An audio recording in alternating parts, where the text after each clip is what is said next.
In 1959, during the worst famine China had ever seen, a village elder named Wei Changsheng walked through fields where the crops had failed for the second year in a row.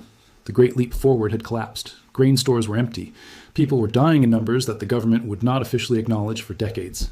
But Wei Changsheng's village, a small settlement in Yunnan province in China's subtropical south, did not lose a single person to starvation. While surrounding communities buried their dead, this village ate, not because they had stored grain, not because they had access to government rations, because behind nearly every home in that village there was a tree that Wei Changsheng's ancestors had planted generations before and called by a name the rest of the world barely knew, Moringa oleifera.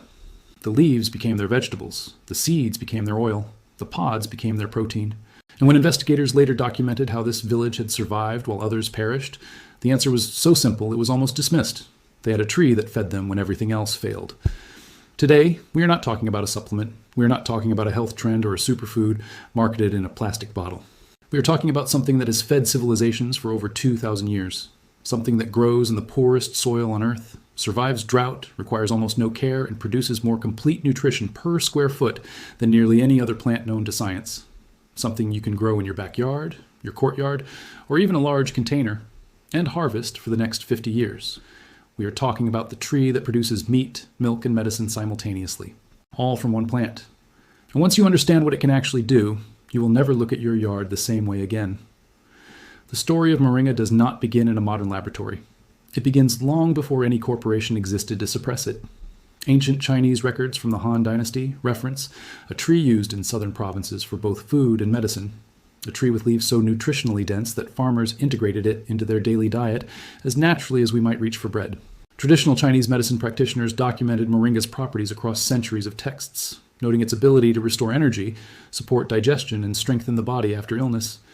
Meanwhile, in India, the Ayurvedic text known as the Karaka Samhita, written around 300 BC, listed moringa as a treatment for over 300 separate conditions.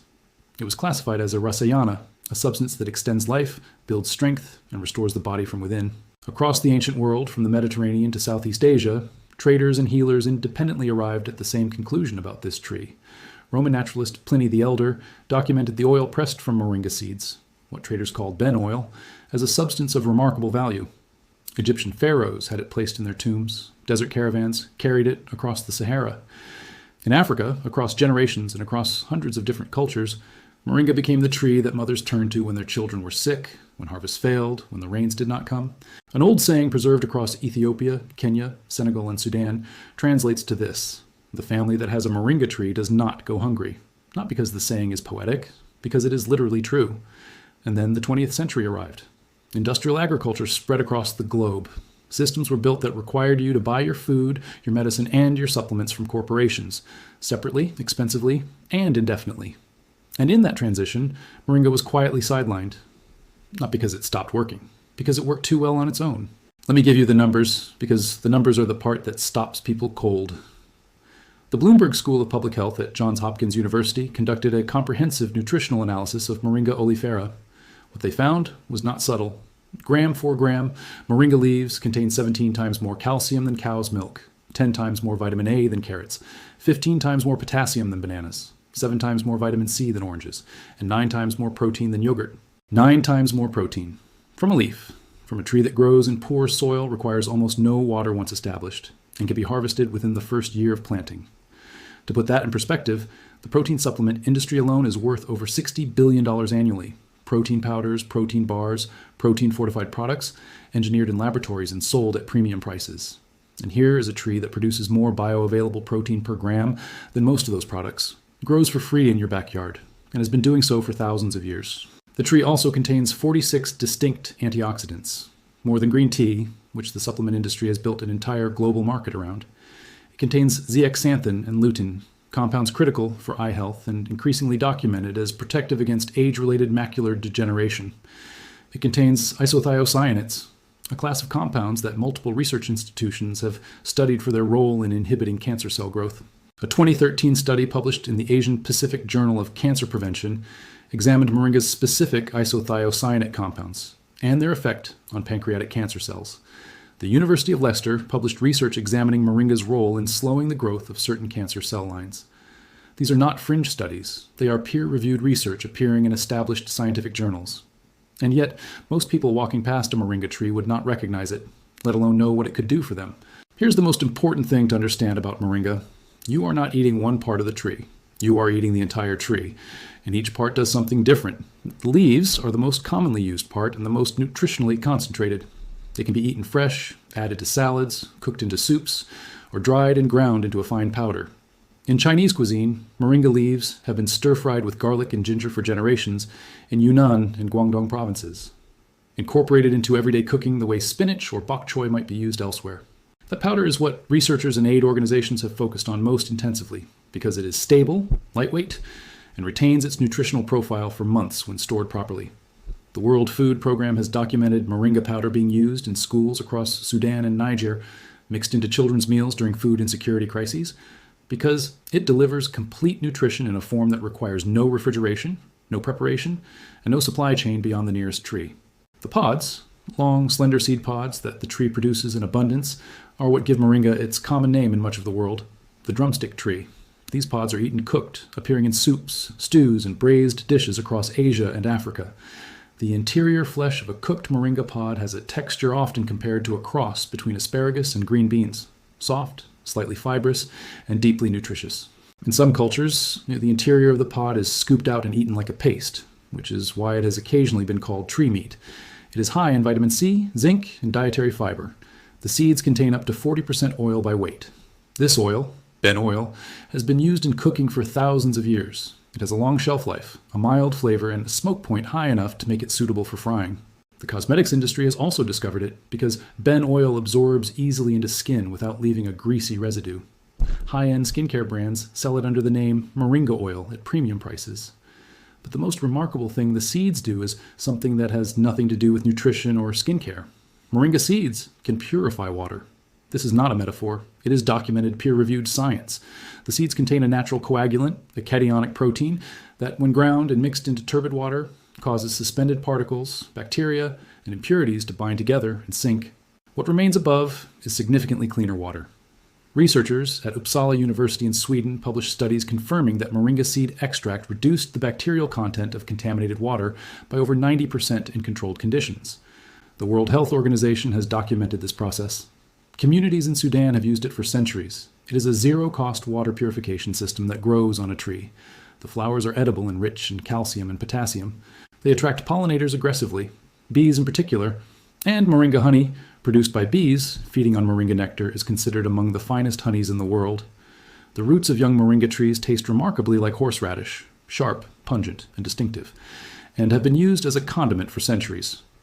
One caution, the roots of mature moringa trees contain a compound called spirituine and concentrations that can be harmful in large amounts.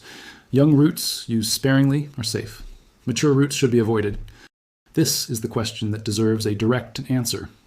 If moringa is this effective, this well-documented, this accessible, why have most people in the developed world never grown one? Why is it not in every school garden? Why does no government agricultural extension office promote it? The answer is the same answer that explains why so many ancient, self-sufficient food systems have been quietly marginalized as the industrial food complex grew. Moringa cannot be patented. It cannot be owned. It cannot be turned into a subscription. The moment you plant one in your backyard and learn to use it, you stop buying calcium supplements, vitamin C tablets, protein powders, and possibly several over-the-counter remedies. You opt out of a system that depends on your continued participation. And systems worth hundreds of billions of dollars do not promote the tools that allow you to opt out. This is not a conspiracy theory. It is a structural reality. Profitable industries do not fund research into free alternatives. They do not lobby governments to promote self-sufficient food production.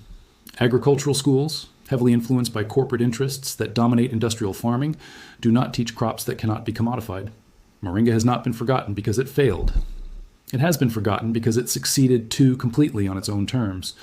Wei Changsheng's village in Yunnan survived the famine of 1959, not because of government intervention, not because of foreign aid, because of a tree. And that is precisely the kind of self-sufficiency that no profitable system wants you to replicate. Here is the practical reality. If you live anywhere with a warm climate, across Asia, the Middle East, Africa, Southeast Asia, the American South, Latin America, you can grow moringa. You can start this season.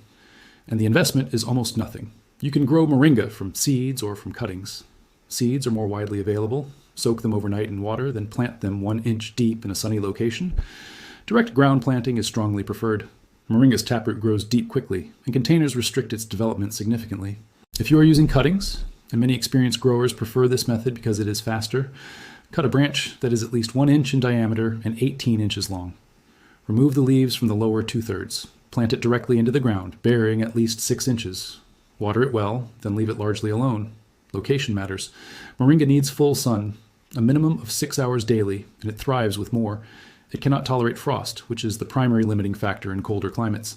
In regions where temperatures drop below freezing, Moringa can be grown as an annual, harvested before the first frost, or kept in a large container and brought indoors during winter. In consistently warm climates, it is a perennial tree that, once established, will produce for decades. Soil quality is almost irrelevant. This is one of the most important things to understand about Moringa. It has been called the tree that grows where nothing else will, and this is not hyperbole. Sandy soil, clay soil, nutrient-poor soil. Moringa grows in all of them. It prefers well-draining conditions and struggles in waterlogged soil, which is the one situation where excessive moisture becomes a problem. Poor soil does not deter it. It is specifically adapted to survive and thrive where other crops fail. Watering. For the first 3 weeks after planting, water regularly to help the plant establish. Once established, Moringa is dramatically drought tolerant. Its deep taproot reaches water sources that surface-level plants cannot access. In established trees, overwatering is actually more dangerous than underwatering. The roots can rot in consistently saturated soil. Once your tree is growing strongly, water it during dry spells, but do not worry about it between rains. The most important management technique, and the one that most first-time growers do not expect, is aggressive pruning. Left unpruned, Moringa grows rapidly upward, becoming a tall tree with most of its leaves concentrated out of reach. Pruned consistently, it becomes a dense, multi-branched shrub with leaves accessible at arm height. Every time you cut a branch, the tree responds by sending out multiple new shoots from that point. More branches mean more leaves. More leaves mean more food. Prune heavily, prune often, and the tree will reward you with an abundance that seems almost impossible from a plant requiring so little. A seed-planted Moringa will typically begin producing harvestable leaves within 6 to 8 months. A cutting-propagated tree can produce leaves within 3 to 4 months. Growing the tree is only the beginning. The knowledge that has been lost is not just how to plant Moringa, it is how to integrate it into daily life in a way that makes a measurable difference. Fresh leaves, the simplest approach. Pick young leaves, wash them, and add them to any dish in the final minutes of cooking. Heat degrades some vitamins, particularly vitamin C, so adding leaves late preserves more of their nutritional content. Fresh leaves taste mild, slightly similar to spinach, with a faint bitterness that disappears entirely when cooked into soups, stews, or stir-fries. Moringa powder, the most concentrated and shelf-stable form. Harvest mature leaves. Dry them in the shade, never in direct sunlight, which degrades nutrients, until completely crisp. This takes 2 to 3 days in a warm, ventilated space. Grind dried leaves in a blender or spice grinder until you have a fine green powder. Store in an airtight container away from light and moisture. Properly stored, Moringa powder retains its nutritional profile for 6 months or more. Add it to smoothies, mix it into soups, stir it into sauces. The taste is mild enough that, in most blended applications, you will barely notice it. Recommended daily amounts. For adults, 1 to 2 teaspoons of Moringa powder per day is the commonly cited starting point. For children, half a teaspoon. For pregnant and breastfeeding women, the population that may benefit most, consult with a healthcare provider before beginning supplementation. One consistent note in the research. Starting slowly and building up is advisable, as some people experience digestive adjustment when first introducing Moringa into their routine. The pods. Cut them into sections. Add to soups and braises and let them cook until tender, typically 20 to 30 minutes. The outer skin is too fibrous to eat. You scrape or bite out the interior flesh and seeds. The flavor is mild, slightly earthy, and pairs well with garlic, ginger, and warm broths. This is exactly how families in Yunnan province have been using it for generations, not as medicine they reluctantly swallow, but as food they genuinely enjoy. After the famine years passed and China began to recover, Wei Changsheng did something that everyone in his village remembered. Before anything else was restored, before the village rebuilt what had been lost, he went through the community and made sure that every single household had a Moringa tree growing behind it. Not just the families who had always had one. Every family. He told them what his own grandfather had told him. This tree cannot be taxed. It cannot be taken in a bad harvest. That is not sentiment. That is a precise description of what food sovereignty actually looks like in practice. Not the loud version that announces itself in political speeches. The quiet version that looks like a family walking out to their yard in the early morning, picking leaves for breakfast and feeling a calm that no supply chain and no grocery store and no government program has ever been able to provide. 10 years from now, when food prices have continued their current trajectory, when the supplements your doctor recommends cost more than you anticipated, when conversations about supply chain fragility and food security that seem abstract today have become something people around you are genuinely worried about, you will either have a moringa tree or you will not. The difference between those two situations is not dramatic. It does not announce itself. It is simply the quiet, daily difference between a family that has made itself, in one specific and significant way, free, and a family that has not. The knowledge is here. The tree is waiting.